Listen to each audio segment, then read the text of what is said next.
Hey everybody, welcome to Before the Commit, episode 17. This week we'll be talking about data centers in space. Really interesting to hear what you got to say about that, Dustin.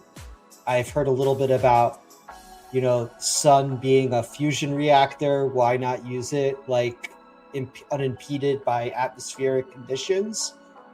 We'll also be talking about, is OpenAI the new Netscape? A little bit of a hot take, but yeah, that should be a nice talk. And in the Killam chain, we'll be talking about AI to AI or agentic exploitation. Also, our book is out. Before the Commit, the book. Hey, Dustin, how's it going? Oh, there you go. Oh, I'm good. How are you? Thanks for unmuting me. Yeah. So the book, it's out. It's real. Yeah, I got the proof in the mail yesterday, and yeah, it was just kind of surreal, like touching it, and I'll show it on the screen. I mean, it's actually like a book, like almost like a textbook. The blur feet. There you go. Like it's actually like real. Like it's yeah, pretty cool. I'm excited. Pretty cool, I'm cool pretty excited about how it came out. After I read it cover to cover, I was thinking to myself, wow, this is kind of like a playbook for what to do if you're like a CISO or a engineering leader and you're trying to figure out how the hell do I position our company with this new AI stuff? Like, like I said, most companies are either putting their head in the sand and saying, we're not allowing AI, and then all their employees are using AI on their personal devices and leaking company data out that way.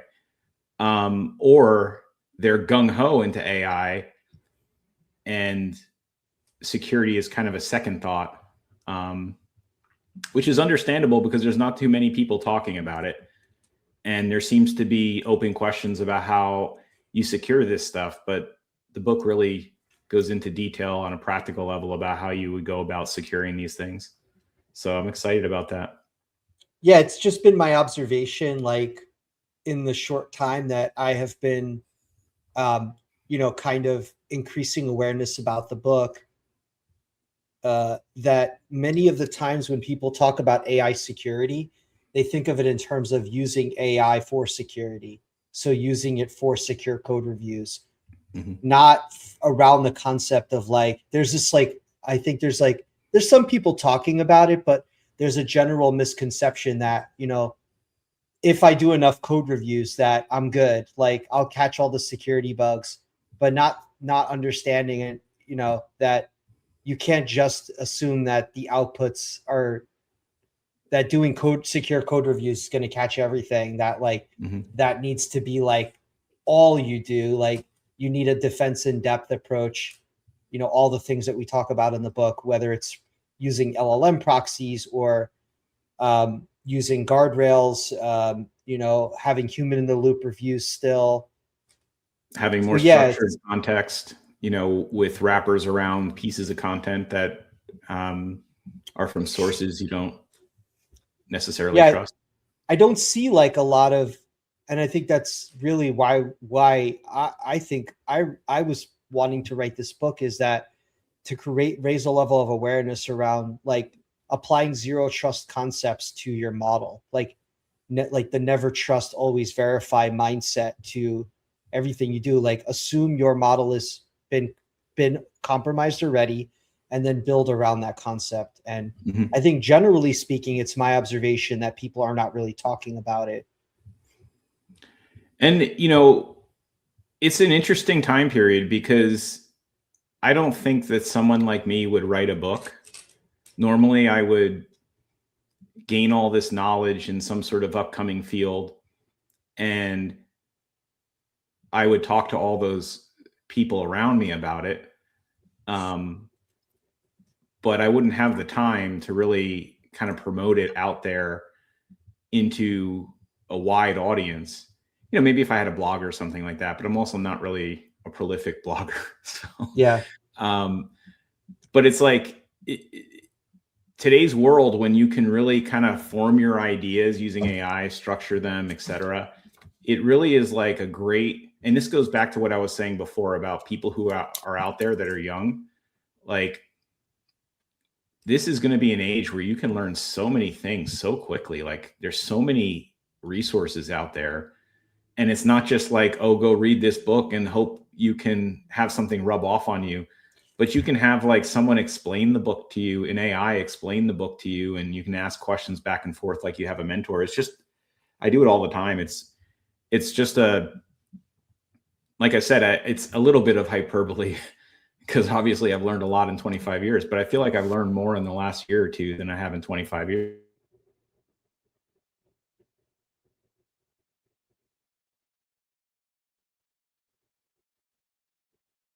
Yeah. So I think I lost Dustin.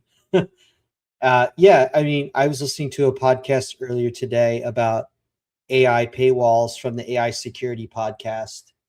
And it was quite telling around the concepts around being able to block various different types of yeah, there you go. Yeah, so I was just saying, I listened to the AI security podcast, and they were talking about something that we talked about many episodes ago, which was around the paywall concept, meaning that they have their own browser now called Ladybird, and like they're competing openly with Chrome, and like this idea of like the open web as being a dead thing. I think right now more than any time ever, it is super hard to market your ideas because there's so many out there. So like, not only is it a time for like so many ideas to be out there, but there's so many people that can be entrepreneurs now that it's hard to kind of sift through the noise. It's kind of hard to see like what to do. So like my feeling is like we're entering an era of like, it's not like you almost don't even need to buy products in some markets anymore, like because you can build whatever you would normally buy. The new currency, I think, in this world that we're entering into is just having the best people that know how to use the technology and being able to like do things faster than other people and more securely than other people. So yeah. I honestly don't think the idea of like a SaaS-based company, like maybe platforms or things like that, don't really exist. It's really about your partnerships and like your ability to move really fast. Yeah, I mean, I thought that, well, I still think that the moat that exists in the future is data. But I've also added things to that. I think that, and maybe these things don't stand the test of time, but at least in the current world, another moat is your application layer on top of the AI is becoming incredibly important. And that doesn't look like it traditionally does. It's not some website with CRUD. It's not just like, you can think of like 99.9% of websites as just a front end for some database. And with a lot of logic rules in front of it that make it, do some interesting things. But it's really just a visual interface for a database. And really that world is going to change drastically. And I think that it's never been easier than today to do things, but that just brings other challenges. Now it's not about, can I build this in enough time? It's now, am I building the right thing? Am I thinking far enough in the future about what's coming that I'm not just wiped away by what's next? Yeah. And it's, what's funny is that when you look at the science behind it and the people who talk about things like singularity, they talk about this as things start to speed up on towards this, technological concept called singularity. You approach this point where it's increasingly more difficult to predict the future. And then you get to this point that's like mathematically impossible to predict what's next. And I think that you can kind of feel that things are speeding up. They're becoming harder to predict. I think you're going to see things in 2026 that are really going to nail the coffin on this debate about whether AI is here to stay. Yeah. And I think that I'm just excited about seeing all the things that are going to come out. And also I feel humbled by the fact of like trying to figure out how to innovate within this world where it seems like everyone's innovating at the same time at breakneck speeds. Yeah. So I'm excited. I think that it's like we've been playing checkers and chess for the last 25 years. And now the whole game is different. And now everyone's got to figure it out again. Is it like Stratego or Risk? I think it's like... Or War Social? I think it's like, like those memes where they have the chess table that has multiple levels. It's like 4D chess or something. Oh, it's real, actually, I think. Yeah. That is, I've seen it. I've seen people make those boards before. Yeah. It's like D&D more like anything now. Yeah. I got to get good at the regular board first before I go multiple boards. Yeah, chess is not my forte. I play a mean game of Chutes and Ladders if you ever wanna go at it. Yeah. Yeah. So yeah, I mean, I wanted to pivot into the Merriam-Webster released the word of the year, which is slop. Mm-hmm. I mean, it's kind of pretty cool to see that the word of the year was, as a direct result of like, I think 2025 will be known for a lot of things, but it'll be known as the year of massive AI innovation. I saw somebody say that there will be like one more model release before the end of the year, like amazing model release. Mm-hmm. We don't know who it is. Maybe it's Grok, maybe it's Anthropic release, Opus 5 or something like that. But we'll have something, I'm pretty sure. But yeah, this concept around the world slop is like a sort of, and I think that's part of the issue is that there's so much content being created, more content being created now than anything. Mm-hmm. And, essentially the word is just, somebody just taking a bunch of text from the response of an LLM and just copying and pasting it somewhere else. Yeah. So the word of the year, slop, is digital content of low quality that is produced usually in quantity by means of artificial intelligence. All that stuff is dumped on a screen, captured in just 4 letters. The English language came through again. Yeah. So yeah, I think that's part of the challenge is that, there's so much noise. And how do you hear the signal through the noise when there's so much, like even just scrolling through social media like X or LinkedIn, a lot of the content is not, it's just not well thought out. It's not in your voice, in someone's voice. It's generic. Yeah. And in some respects, the internet's getting dumbed down, not smarter. Mm-hmm. Yeah. Everyone's starting to sound the same on social media, everyone's got their AI response, and it's not just them. I mean, I've responded using AI. And I think that there's a learning curve to it, which I'm not completely an expert at, but there are things that allow you to generate better responses. Over time, you can get it to truly understand, sort of your style and your tone and what types of things you would talk about on a general basis. And you can really dial it into where you're producing higher quality content. But I think another way to look at it is that, yeah, there's a lot of slop. And I think that we're going to continue to live in the slop world for some time. But it's all a result of all these new tools entering the marketplace.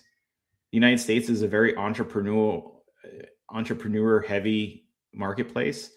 So you got everyone trying out these things and trying to learn them at once. And the result is you're going to see a lot of slop from the tests and the test runs as people get better and better and better at it. Now, I'm sure there will be people producing slop forever, but I think the quality will go up over time.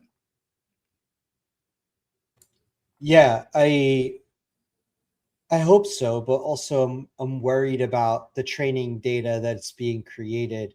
So slop being trained, then gets used to train models. So like the hope is that the AI is getting better, not dumber. But yeah, I mean, the AI companies will have to figure that out in terms of what they're using as their training material.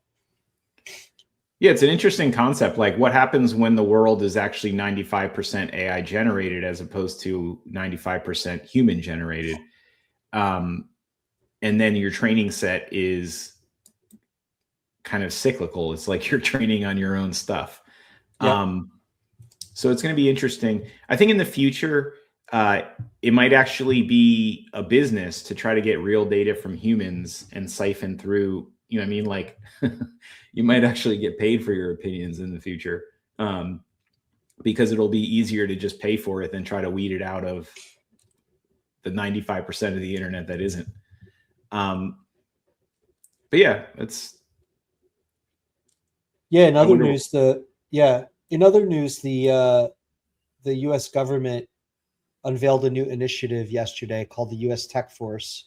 1,000 engineers who work on artificial intelligence infrastructure and other technologies, and working directly with private sector partners. Like AWS, Apple, Palantir, OpenAI, Microsoft, NVIDIA. I think it's huge. I think that like this idea that like there's like a new need for, this is not like a new version of AngularJS came out, and all the engineers who are using the old version are going to, instantly pick up the new version and start using it. There's a learning curve, and once that learning curve is more and more understood, there's going to be a training curve where there's training to make this happen. But it's not like you can just hand AI tools to your workforce and say, go. They're not structured enough yet. They're not like you're buying the dialed in tool that's for a specific use case. You're mostly using tools that are very general, and then you're inventing new ways to accomplish goals with them.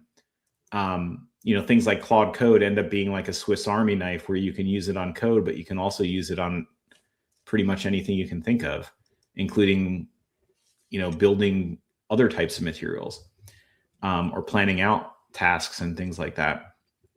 So I think that there's this need for folks that are trained in that way to go in and take a look at infrastructure, take a look at companies and really, and organizations, and really kind of say, hey, these are the things that we can really bring into the future.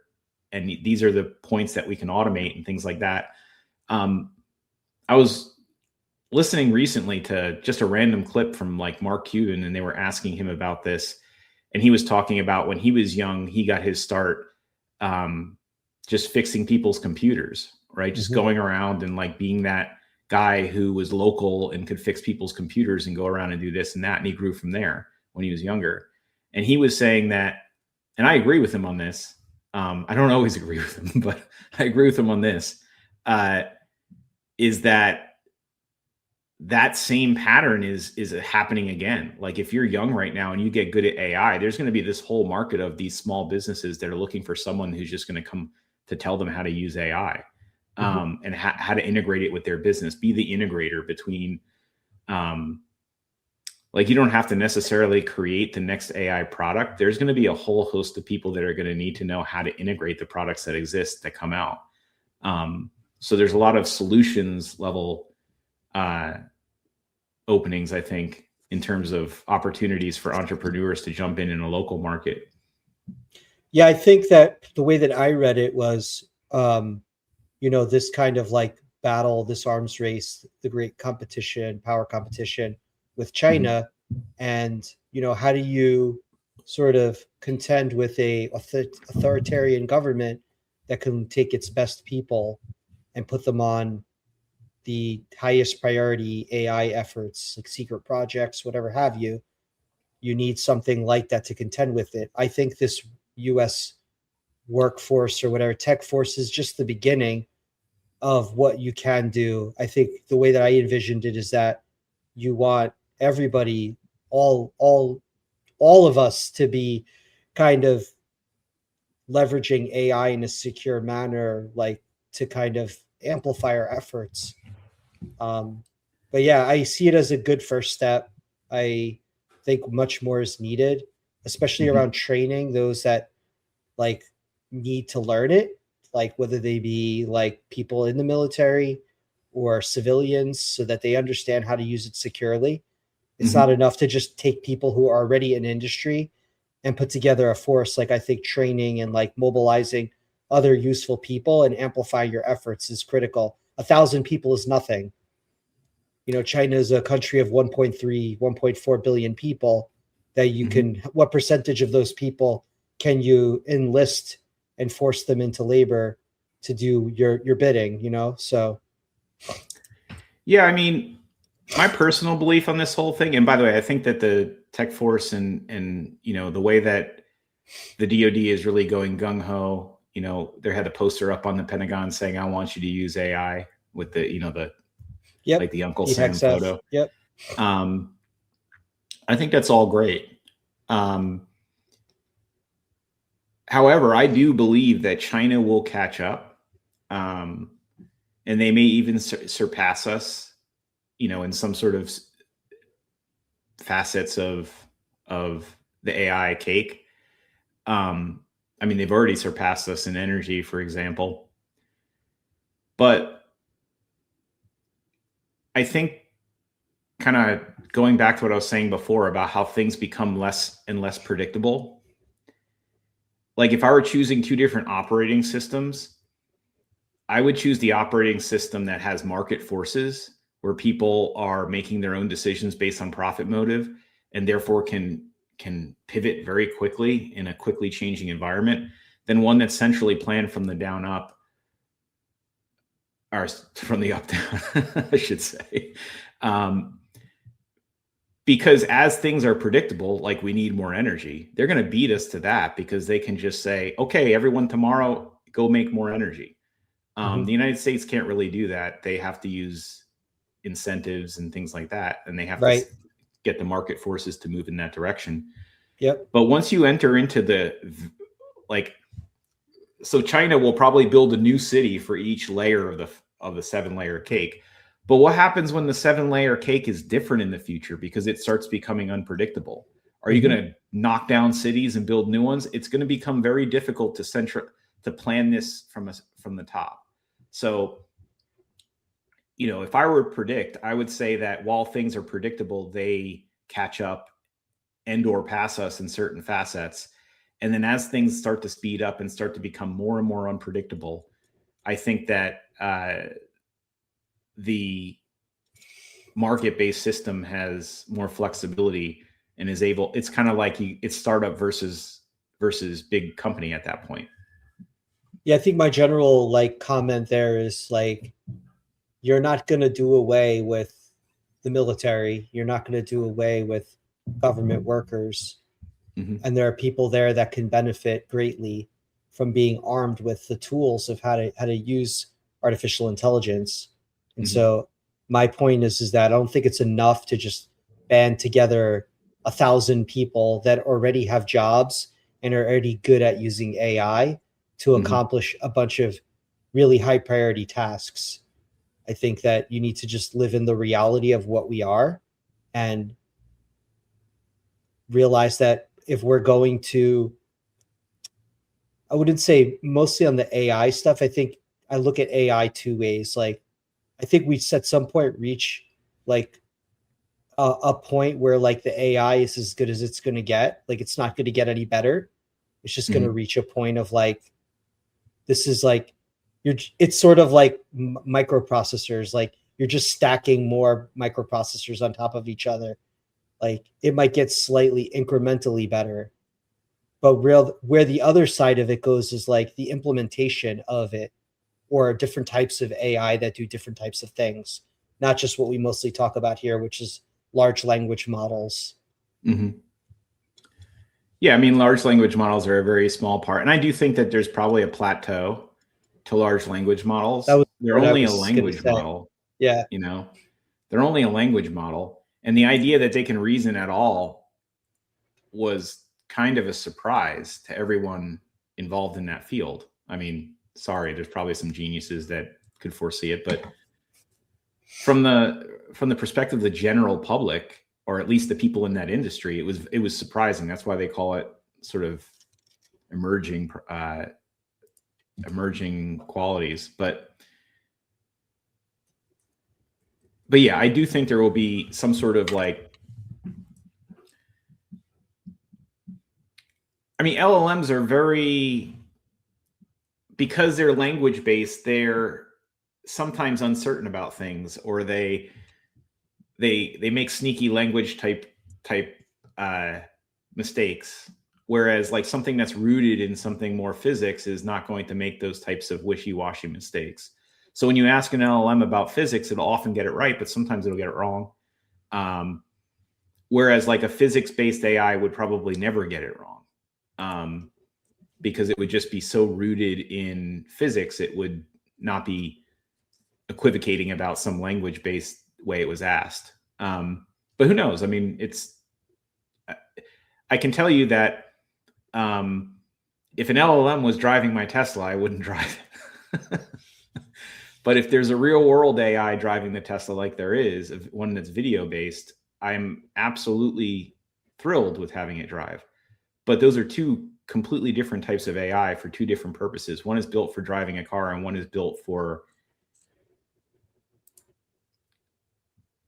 you know, essentially being able to speak in a natural language or being able to understand natural language. Maybe this pivots a little bit into the data centers in space. You read my mind. So yeah, there's a startup. Well, I don't know if there's a startup. They got a shit ton of money. I guess you're a startup until you say you're not. A company based out of Redmond, Washington, has received a bunch of money from Y Combinator, Andreessen Horowitz, Sequoia, In-Q-Tel, and they're called Star Cloud. And what they're doing is building a data center in space. And for all the reasons that we've talked about, you know, no atmospheric, little or no atmospheric conditions affecting solar generation, things related to, you know, the way that the cooling required, because you have natural cooling as a result of the temperatures of space. Yeah, this really didn't key in with me until I had seen, I think it was like Gavin Baker on a podcast talking about it.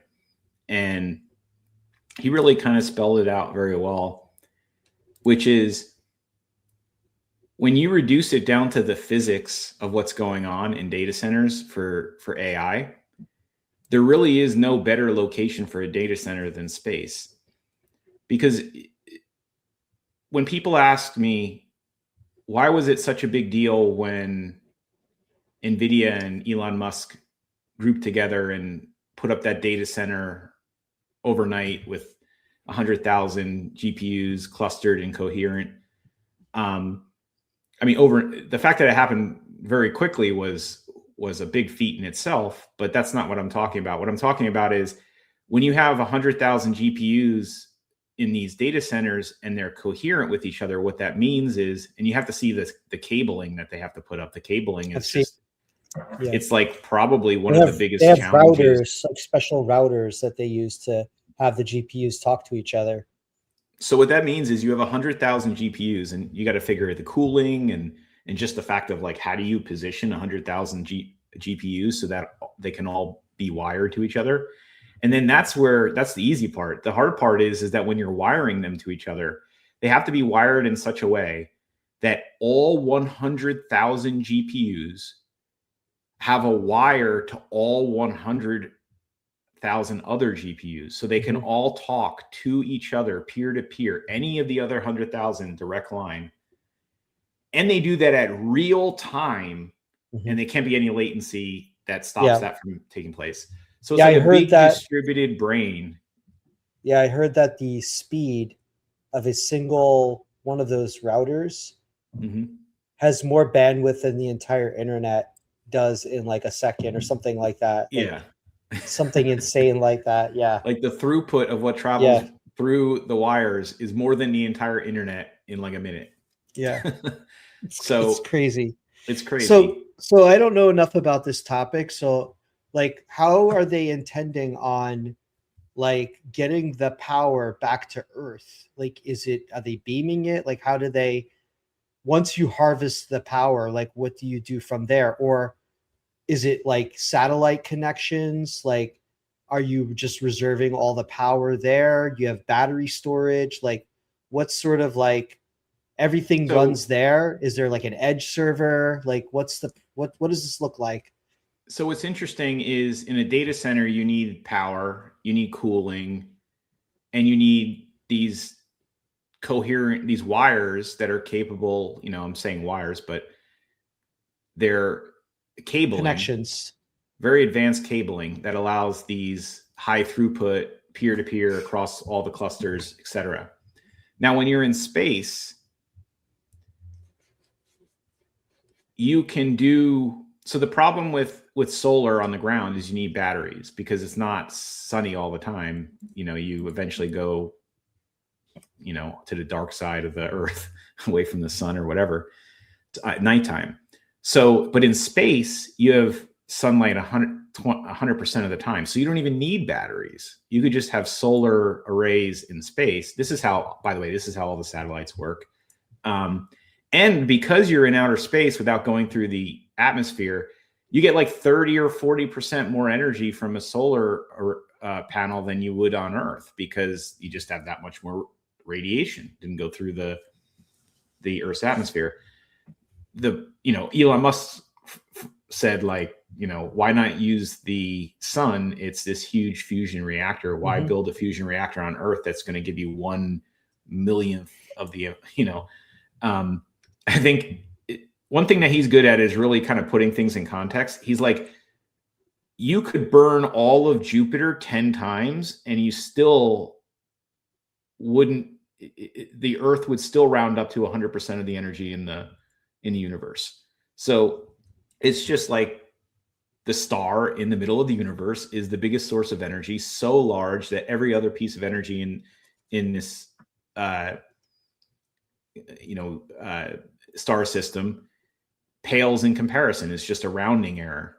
And all the energy is coming from the sun. So you have the solar panels in space, 100% of the time getting energy because you rotate it to always be facing the sun. And then the other side of the satellite that isn't being hit by the sun because it's on the other side of the solar panels has absolute 0 Kelvin as its temperature. So you literally just have the heat sink come out the wall and it just instantly puts all the heat out into the vacuum. And then the coherent wire part is, it may seem strange because these wires in the data center are all within some room. In outer space, the satellites are many, many miles away from each other, but still a laser in a vacuum is far faster than any cabling that could ever be made on Earth. Because it travels at the speed of light. So if you just networked all the satellites with lasers, which is really simple to do. I mean, we do it all the time. All the satellites surrounding Earth, if they had GPUs on them, would be a networked data center that was actually faster and more coherent than anything you could produce on Earth, unless somehow you put it in a vacuum. But then you'd still have the cooling and still have the energy issues. So it's just actually a pretty stunning place to put data centers. So now you hear about things like SpaceX is rumors, or they're going to go IPO in order to boost up funding and compete in this market. And then the company you just mentioned is also ramping up to compete in this market. So it's an interesting market. Yep. Yeah. So I actually ran through and saw like what are some of the challenges beyond the ones that you mentioned. One of it is the launch cost. So like a single launch could cost tens of millions of dollars, which explains why you would IPO, because you need a shit ton of capital. To make space data, launch costs would need to drop dramatically, potentially below $200 per kilogram by the mid 2030s, saying we're decades away from increased launch frequency for large scale deployments. The other one is radiation and hardware durability during solar storms. The equipment, one single processor could cost $200K versus $300 for a terrestrial one, meaning because you need to build resilience into the processors. Some talk about Google's TPUs, but the lab tests haven't been run in space or years of orbit. Sorry. You mentioned the thermal cooling. Apparently 50%, 40% of the satellite's power is required to actually dissipate the heat. So you're using 40% of the power you get from the sun to dump the power, like the sort of processing, what did you call the byproduct of doing all that processing. Yeah. And then it talks about like orbital debris, collisions, maintenance and servicing. So like you need to have a way to get people up to work in the data center, which reminds me of that episode of Silicon Valley with that guy that's like, you ever see that episode where the guy's just walking through the data center and he gets lost and like, he like never sees the light of day. His name's I'm just John. excited that finally when I put things in the cloud, they will be in the cloud. Well, technically, no, they're not in the cloud. They're in the space. Whatever, it's close We enough. did it. We did a new term. Yeah, instead of the cloud, they're in space. But one thing that's interesting is when they asked the folks at Starlink whether they would ever have faster, lower latency speeds on Starlink than they would from, would you ever compete in the cities? What I think was the question. And Starlink was basically like, no, we're not going to compete in the cities because the latency of going to a satellite for your internet is obviously going to be higher than a direct wire going to a substation, a handful of blocks away in a city. However, that all flips on its head when you talk about data centers in the sky, because think about it. When you use an LLM, you're going all the way through the internet to the LLM. The LLM's then making all the way back. You're going through how many different jumps? Well, I have. Whereas if the satellite was the data center, you would be hitting the inference server directly, and the inference server would be coming back to you directly. So the latency on AI would actually be much, much faster than the latency today, which is an interesting point I also heard. Yeah, well, it's interesting that you pivoted to that point, because where I was going next was, what is 7G? And 7G is exactly what you said, proposed standard for laser-based systems. If the future of internet is not browser-based, like I've been listening to this AI security podcast, search engines are dead. Like, that's it. They're gone. They're over. The future of the web is generative AI, is a generative web. What that is, don't know. I have some of my own ideas. We've talked about it offline, but it's a world where, do you even go to a web page? Do you even or do you just get presented? Like, is there a web browser? Like, we've talked about using speech to text, robots, hand-free devices, glasses, like, we should do an episode on the the meta glasses and augmented reality and where the future of that lies. Like, do you even have phones anymore? Like, do laptops exist? What is the need for them? So if everything is coming through AI, through a generative web, then my answer to you is that maybe it's not called Starlink. Maybe it is, but I imagine in very soon, within the next 10 years, that everything is some kind of, laser-based or satellite-based connection, and cell phone towers disappear, and, they become a thing of the past. Yeah, I could see that. The only problem with lasers is they don't shoot through walls very well. So you'd have to have local routers that, edge-based systems. Yeah, There'll be some concept to like aggregate out, but I would imagine that it's a much different. Like right now, cell towers are using high UHF or HF frequency to travel long distances, and they're communicating with each other, but there's cabling underground. I would imagine that all that stuff disappears and everything is in space, and maybe there's some stuff locally like edge servers. But yeah, I could see that. There's something else that you had mentioned that had made me think of something, and then I forgot about it, but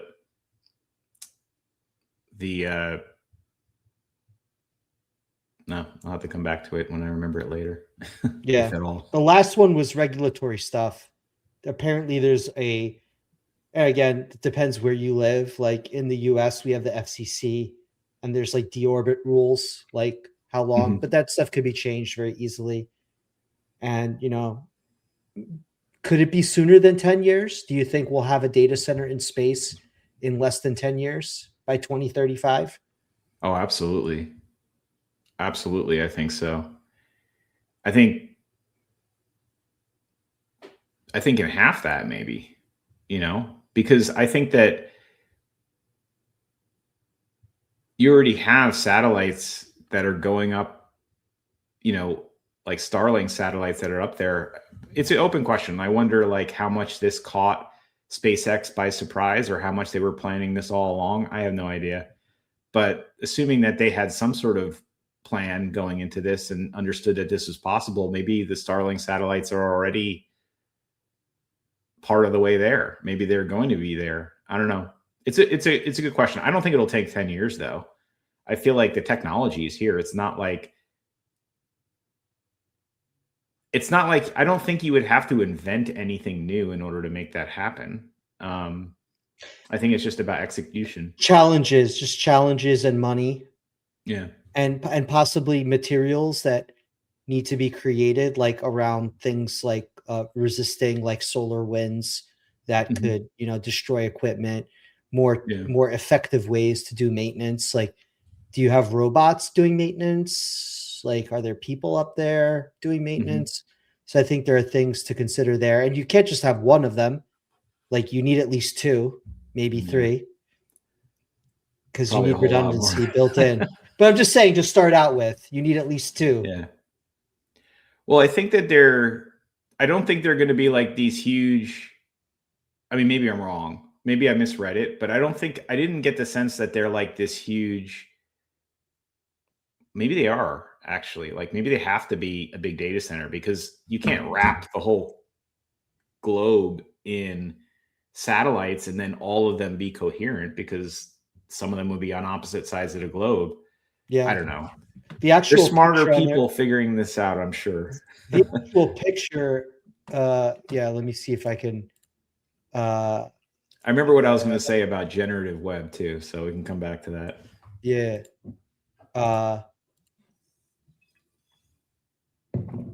So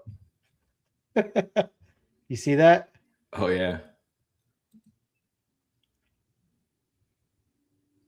So I don't know. It looks like they're all plotting to Death Star the Earth.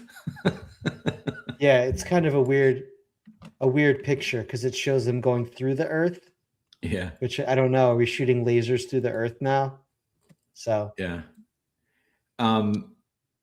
So when you said generative web before, and you were talking about whether or not search engines and other things exist, kind of like what I was saying before, where every website is just a CRUD interface for a database. It's just create, read, update, delete on some database, and then some sort of bespoke interface for it. And then you have some websites you like to use and some websites you don't like to use. And it all comes down to like what their interface is on top of the database. It's not like you hate the database. It's not like, oh, I hate this data. You know, it's because you don't like that they have set up their search this way, or they don't let you search this way, or you wish there was, you wish they would have the data displayed this way versus that way. So I feel like your user interface is very much personal. Yes. And like, why wouldn't you want your user interface everywhere? And really, you just have different user interfaces for different types of data. And you like your user interface that way. So why wouldn't I go to every website that had flight data and use my own user interface for how to search for flights, as opposed to using Expedia's user interface for searching for flights? And therefore, I don't have to learn a new one each time. I don't have to suffer through the ones that suck.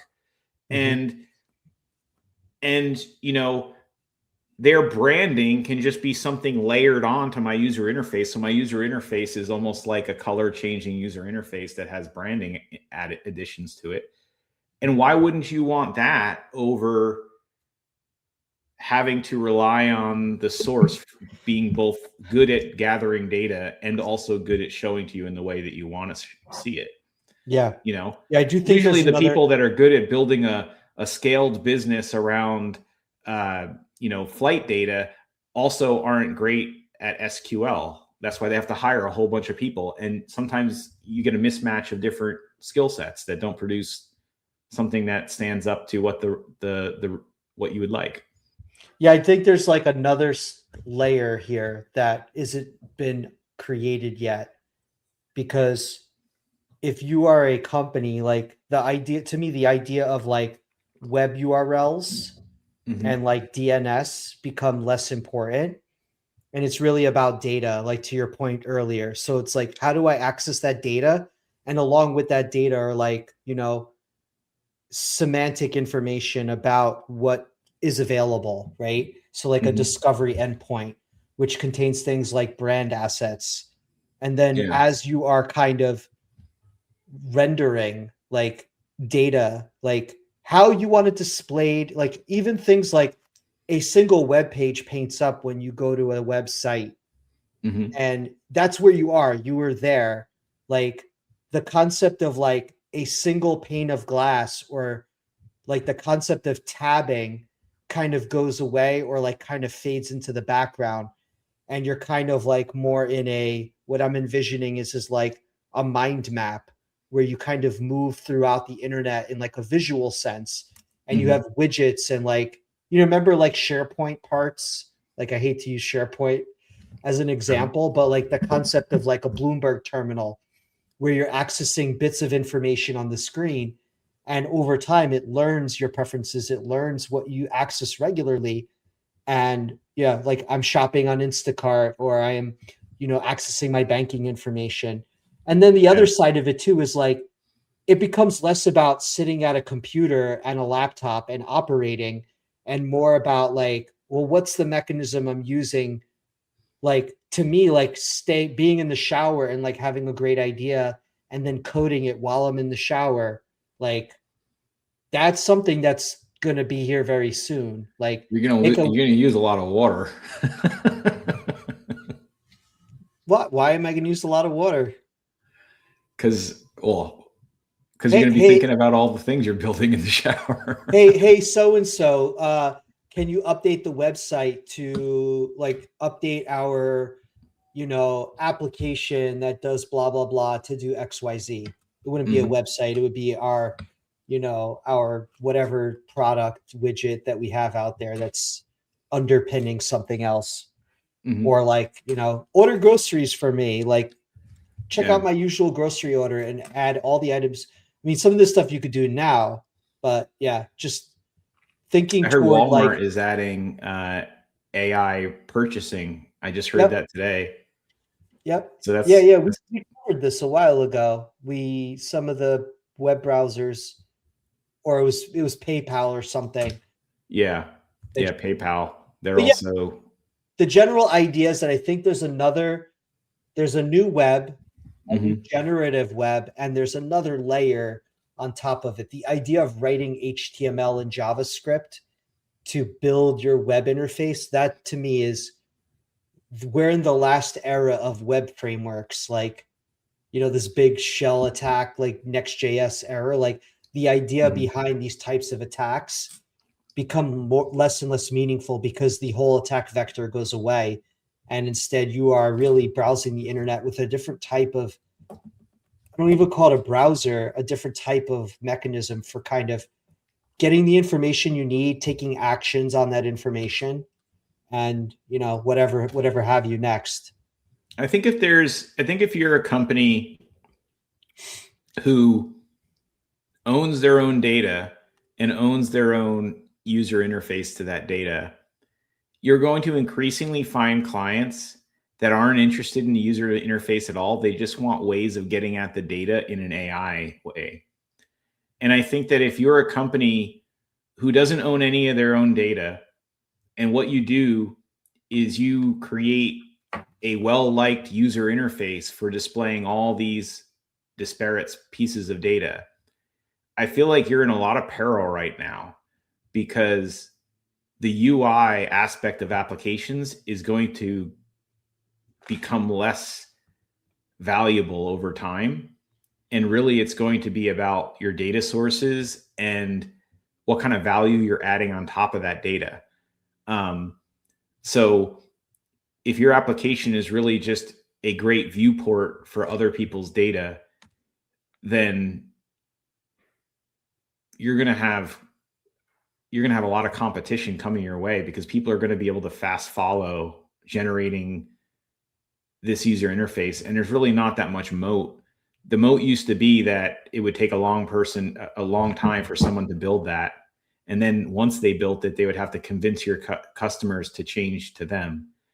But now the first part is not hard at all. Now they can following someone else is very easy.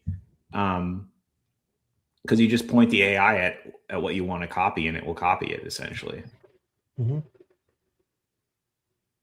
So, yeah, that kind of leads us into the next sort of, maybe not attack, which is the AI to AI exploitation. Mm-hmm. So the idea behind the attack is that, like, as you build these, I feel like the more we talk about these attacks, like, they're just kind of the same. You're coercing a model to do something.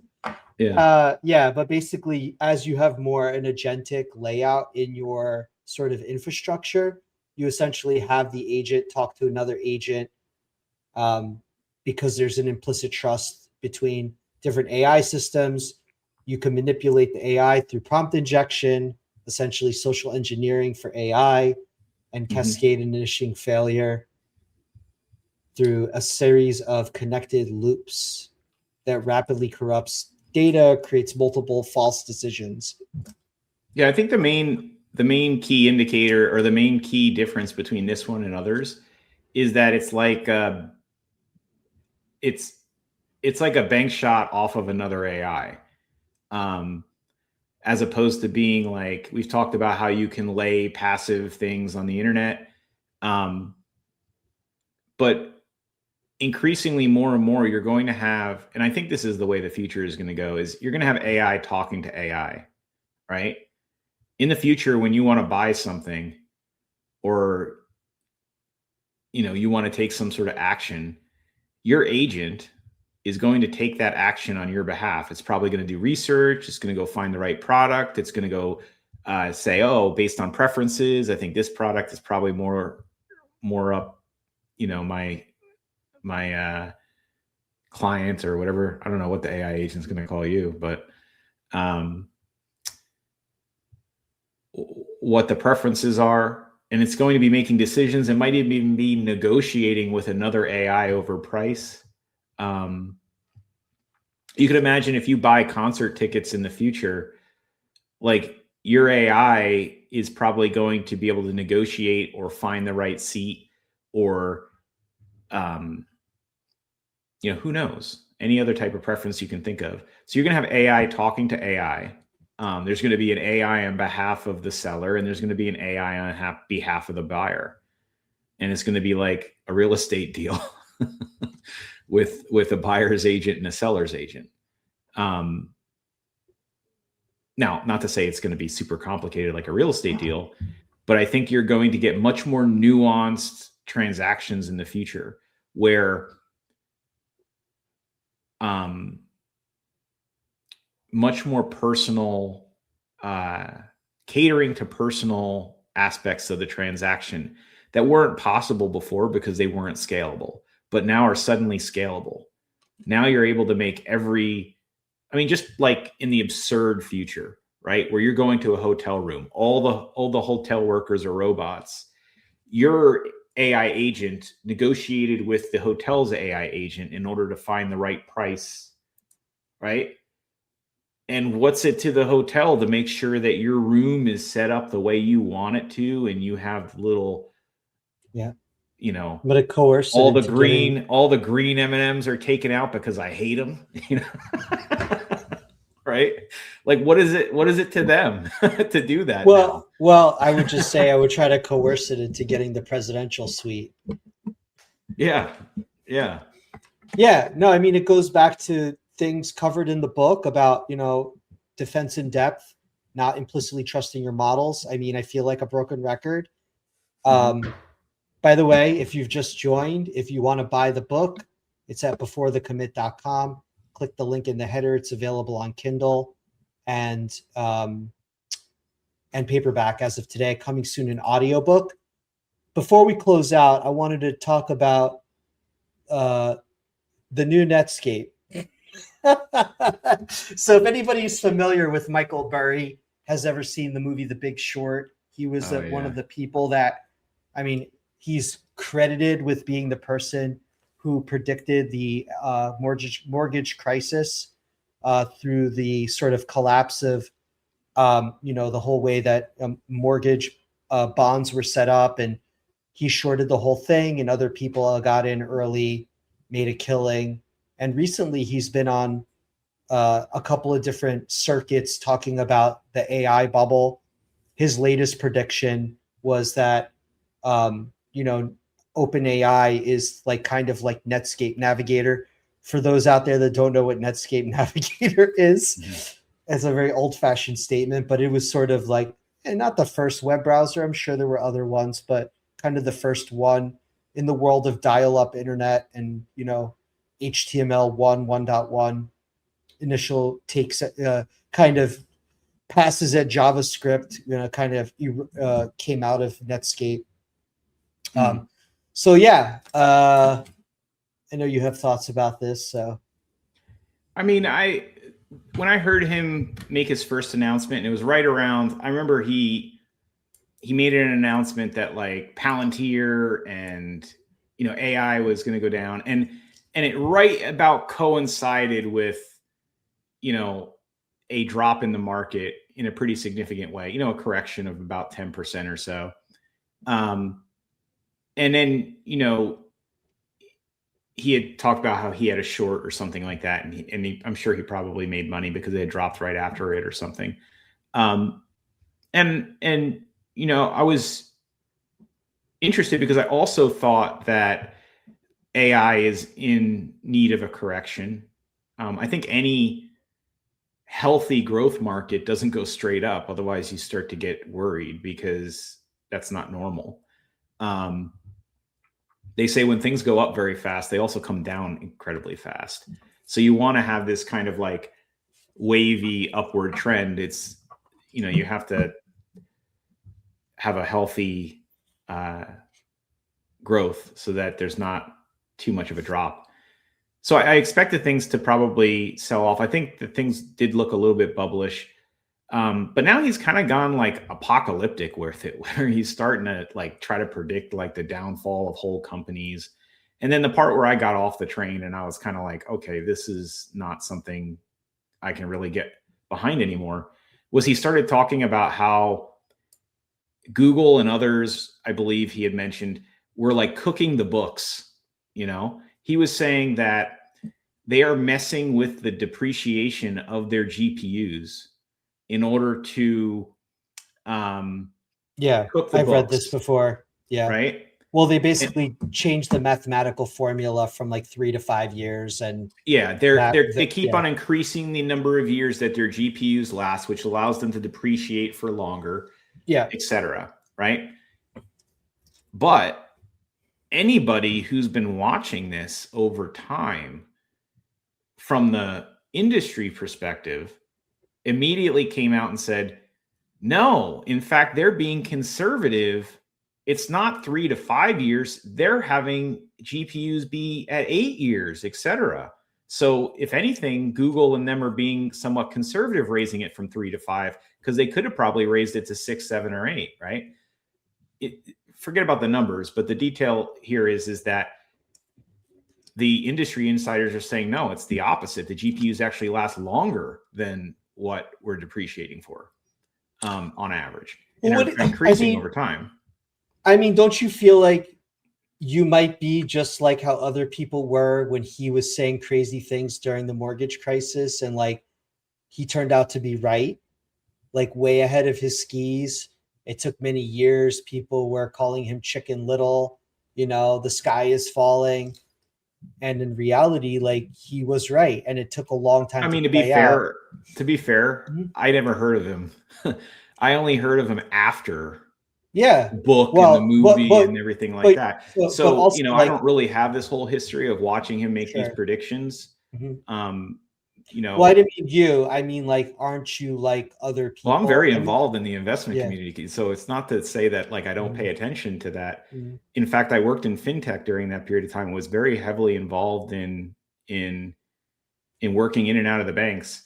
And I got caught by the downturn in mortgage. I'm not saying that he was famous beforehand. I'm saying as a result of all of that, he became known. I bet most people never heard of him before. So, well, it was a really good bet he made back with the mortgage-backed securities. But since then, you know, he's kind of got this whole short thing where he tries to find the new short every couple of years, and you know, his track record is not perfect. I should say, and I'm being generous. So you hear about his successes, but it's not like he's writing books about all the times he was wrong. But the part that I'm really keyed in on, and maybe I'm being a little bit too harsh on him, but the part I'm really keyed in on was he was just completely wrong about the depreciation idea. And just to claim that someone like Google would cook the books for like what's a rounding, you know, like it's not really that big of a deal, even if, like, why would you cook all the books and commit a crime? I really doubt that anyone at Google is committing a crime. They don't have to. They have plenty of cash. They have, you know, it just seems like such a silly statement to make. And then when you read the actual industry and folks are seeing the GPUs last longer and longer and longer.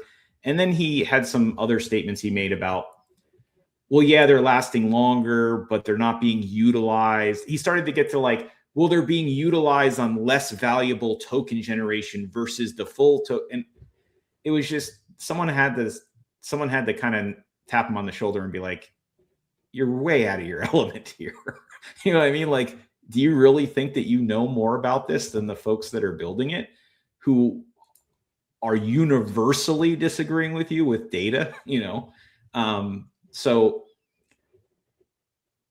with that being said, I do think that OpenAI could be the new Netscape, but I think that that's just the latest thing he's saying to try to capture headlines, you know. So I don't know, but that's my negative take. His assertion, the kind of the fundamentals behind his assertion is really around Microsoft is keeping it afloat, and at the same time, it's keeping it off its balance sheet. separately, like we've talked last episode about, Microsoft has started to, you can now use Anthropic models as part of Copilot. So OpenAI's models like ChatGPT are not the sole models available on Copilot. We read stuff about the code red alert, Sam Altman, and then the course reversal. There's other things around them kind of showcasing these relationships they have at the enterprise level. I forget which one we talked about offline. But yeah, that essentially there's a whole bunch of funding that's flowing into OpenAI, and they're not profitable. They're hemorrhaging cash, and they're having code red alerts.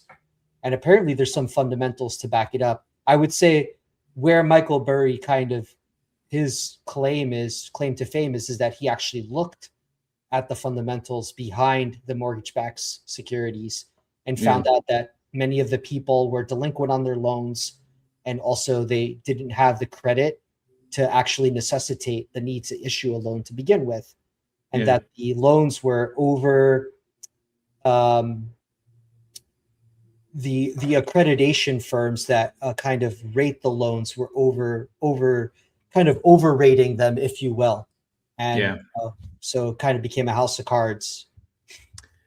Yeah, the banks were under a lot of pressure to sell subprime loans, and they don't have a way of securitizing them because nobody wants to take them off the balance sheet and buy them from the banks after they acquire them.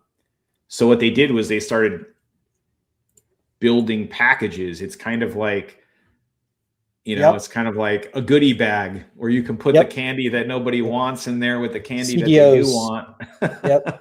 Collateral debt obligations or synthetic collateral debt obligations. CDOs and CDOs. But then it was also like graded, where like, if you were like senior or paid more, you could get the top tranche of the goodie bag. So it's like you're guaranteed the Snickers. You're not going to get candy corn no matter what. And then other people would pay less, and they would be like, I'll take a chance on getting candy corn, but I'm mostly going to get Snickers because this thing looks great. And then they all got candy corn. Apologies in advance to any of our listeners that love candy corn over Snickers. Oh, unfollow. I think it's a good place for us to acquiesce and move forward toward the next episode. Maybe we'll talk about other interfaces. Dive into AI or AR glasses or whatever it is now.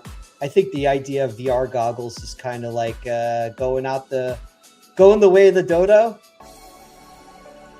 So thanks everybody for joining. Remember, pick up the book before the commit. I'm sure we'll cover it at some point. See you soon.